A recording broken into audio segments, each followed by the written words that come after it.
Hello and welcome to Mile High Reefers. I'm Scott Anderson, and one of the more frequent questions I'm getting lately is who am I and how did I get into reefing? So, I live in Greeley, Colorado, which is a town about 50 miles north of Denver, so about an hour's drive. And I work at a local cheese factory doing production, so I make a middle-class income, which is why the budget's always important to me.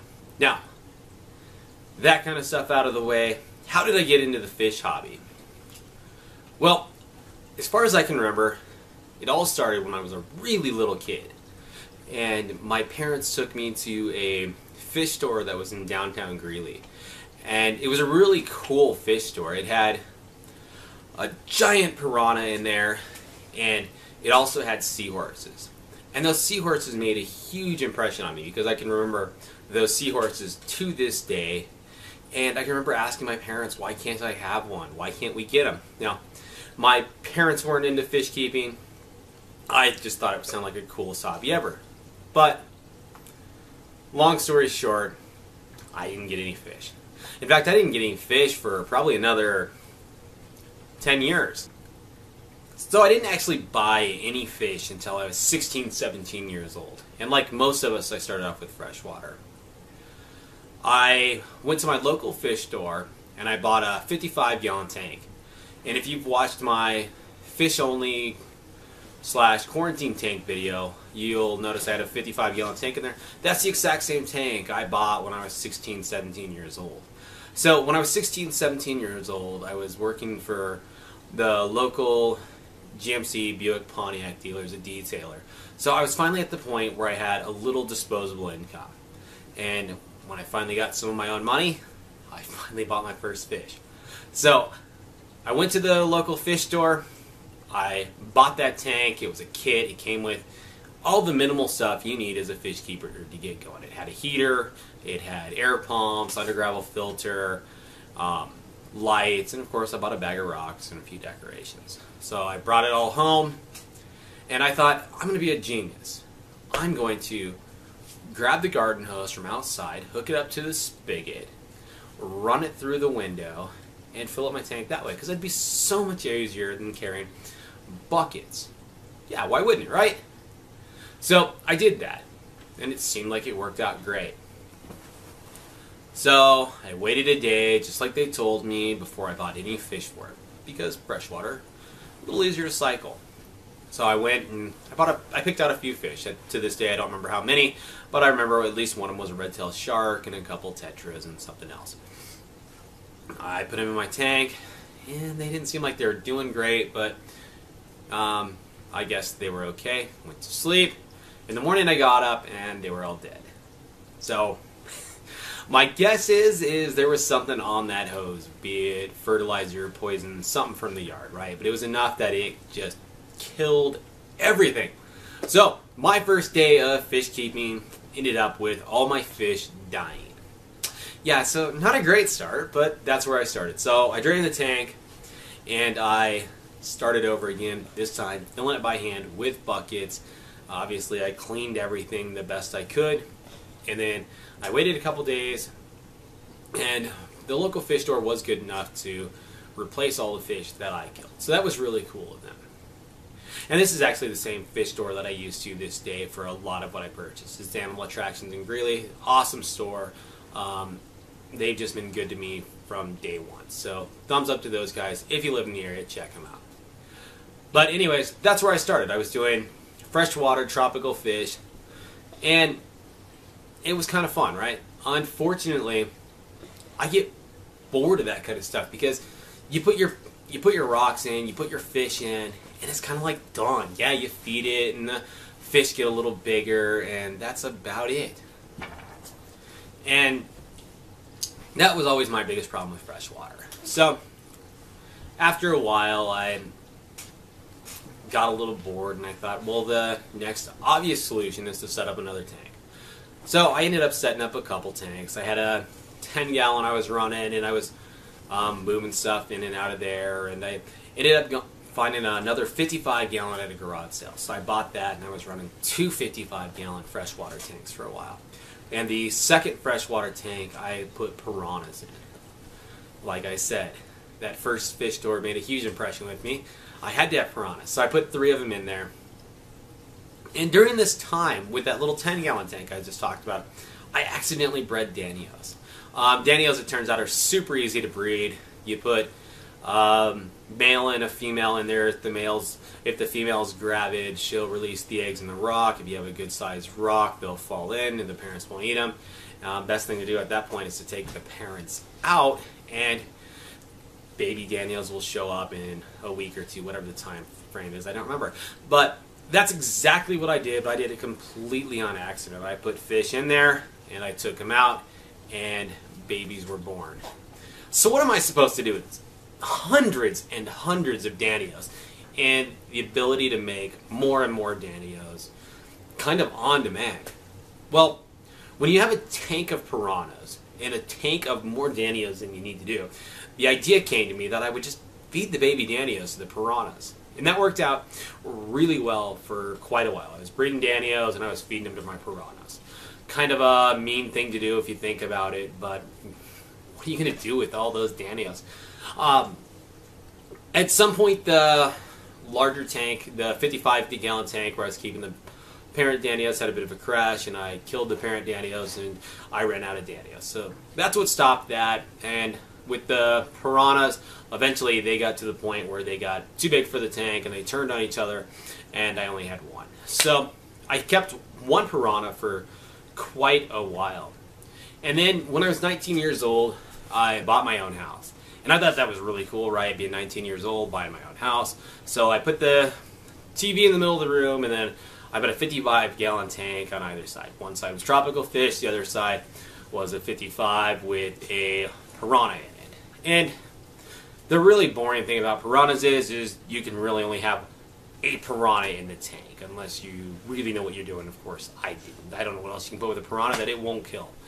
And then the tropical fish, I got bored with again.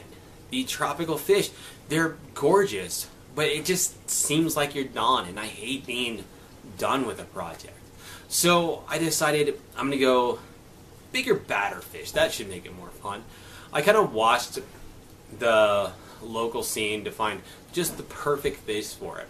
And I was in the LFS one day, and I bought Oscars. They had 2 really big Oscars. They were about that big, I'm going to guess, getting close to a foot across. Both really big fish. And I got a really good sized Jack Dempsey. He was probably 6-8 inches big. Beautiful, lovely fish. And I kept those for a long time. I really loved my Oscars and my Jack Dempsey. And the astute among you will probably think, is a 55-gallon tank the right size tank for those fish? Yeah, probably not. But again, I was 19 years old and relatively new to the hobby. But they actually did fairly well. And I loved the fish. My problem with keeping Oscars was I couldn't keep the tank looking nice. I couldn't put plants in there because the Oscars would uproot them.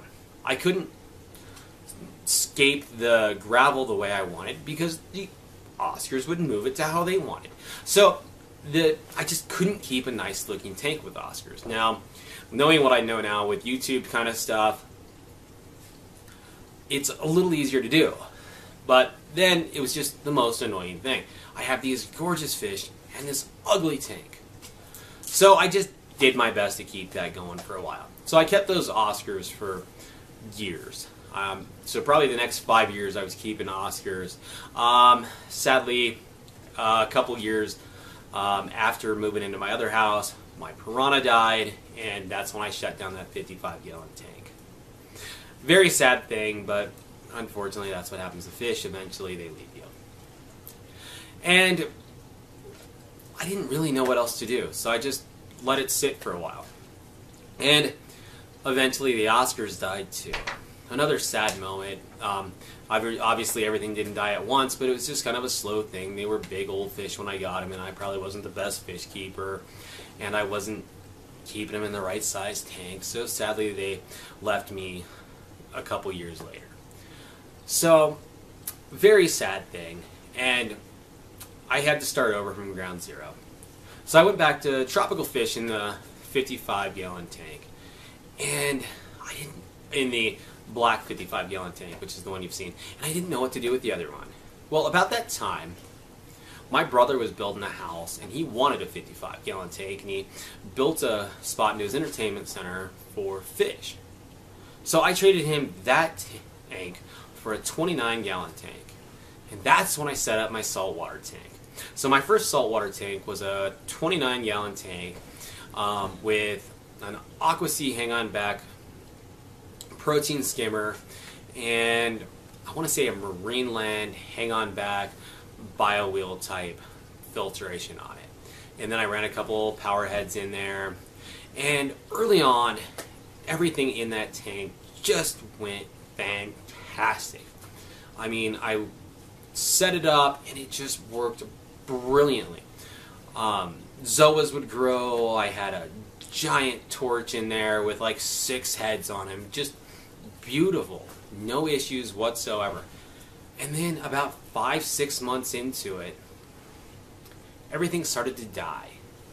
And this is 2000, I want to say 8, it'd be 8 years from now. This is 14. Yeah, so 2008, right? So this is 2008. And this is before YouTube. This is before there's tons of stuff on the net. It's getting out there, but it isn't everywhere yet. And I just didn't know what to do. And I struggled. I couldn't figure it out. I went to the fish store and I asked them to check my water quality, and no matter what I did, I couldn't keep coral alive. And that's the tank I bought Nemo for. Nemo was a tank-bred clownfish that I put in that tank. He's the first saltwater fish I've ever bought, and he's still with me. That is one of the coolest things about this store, is I still have Nemo after all these years going through all of that crap. So that tank, no matter what I did to it, I could never, ever grow coral in it. And I mean, never. And this went for years. And I'm not joking. So the next 6 years was that tank, all of this beautiful live rock, and all of the feather dusters you see in there, and Nemo. That's all the tank was. It had a nice metal halide light on top of it, which is the same metal halide you'll see on my 55-gallon now if you look at it. And no matter what I did, I couldn't keep coral. So it was just that. That's all it was. And then I finally bought another house. And it's the house I live in today. So once I moved to this house, I really had this spot that I thought would be perfect for a big tank. I could run the sump in the basement, and I could do all of that, and it'd be fantastic. And I started watching YouTube videos, and this is where everything really came to be for me. So I watched YouTube videos. I mean, people like Ricketts from Ricketts Reef in New York, Stilo, and LA Fish Guy, and Mr. Saltwater Tank. These guys were hugely influential in getting me back into the hobby, because up until then I could not figure out what was wrong with that tank. So first thing I did was I did my best to clean the tank and bring it back up to water quality levels that I thought would support coral. And I bought coral for it, and they did okay. They did well enough that I watched Craigslist for this tank. And this is a nice tank. It's an oceanic, 90-gallon, came with the stand, came with the AquaSea EV 180, came with the hood, and it was 400 bucks. So I bought that off Craigslist, and I put it in place, and it came with a bunch of pumps and other stuff that you might need. So I went ahead and dug through all this stuff, and in there was a little salinity gauge, one of the little needle style that move up and down. And just for giggles, I stuck that in my old tank, and it came up at 1.031, and that's way too high. I didn't understand. I grabbed my other gauge, and it comes up at 1.026. 7, 8 years, actually at that time 6 years of failed reef keeping because I had a bad salinity gauge. Just unbelievable. So first thing I did, I added a bunch of fresh water to my other tank, brought the salinity to the right level, and bada boom. Corals are flourishing in that tank. Unbelievable. So I got this tank set up.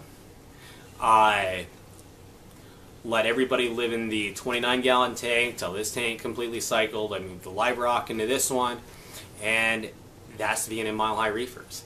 And I decided to do the YouTube videos because I enjoy doing them, and they were hugely helpful to me.